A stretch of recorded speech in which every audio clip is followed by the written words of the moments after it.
Something happened yesterday, and I didn't get a chance to mention it, and I need to mention it this morning because I don't think it's fair. I don't think it's fair on the people involved. I don't think it's fair on you. I don't think it's fair on any of us around here. I'm talking about one newspaper, and I'm not even going to go as far as to name them because I don't think they're worth it. I don't think they deserve it.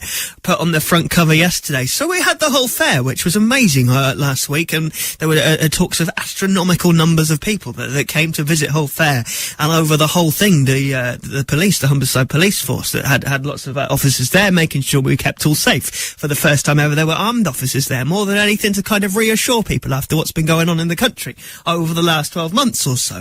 And so they were putting that extra kind of presence in. They were making people feel reassured. If you went to the fair, you'll have seen the officers doing their thing, going round, being part of the community, chatting to people, making sure everyone was okay, making sure people felt safe. And do you know how many arrests there were over the whole length of the whole fair? 4 arrests, because they managed to keep the place as such a great vibe and atmosphere, and managed to make sure that there was no trouble, and where there was, it didn't spread, and it was isolated and everything was fine.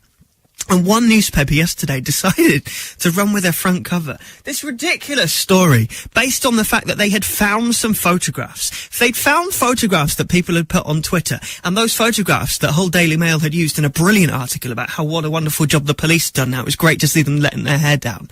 And that national newspaper took those photographs and wrote a massive article about how the police aren't doing their job here, and how Humberside, how dare those officers have 3 minutes of fun. What? And they tried to pull it all apart. And yesterday it was amazing to see the people of Yorkshire and Northern Lincolnshire go, hang on just 1 second.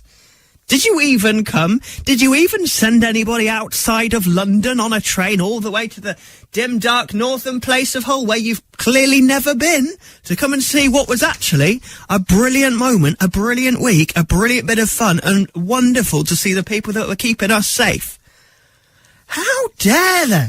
How flipping dare they? And they were talking, saying, oh, you know, you can't ever mention again the police and that there aren't enough police to go round. And I was like, but hang on.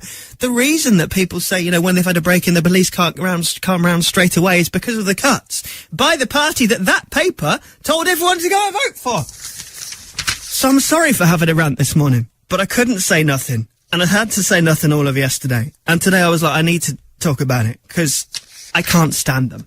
And it's not journalism, because we've got wonderful journalists that work in our company here, and they go out and they do great things, and they do huge campaigns, and they really affect change, and we talk to people whose lives have changed and get their stories and their things on air and make them told.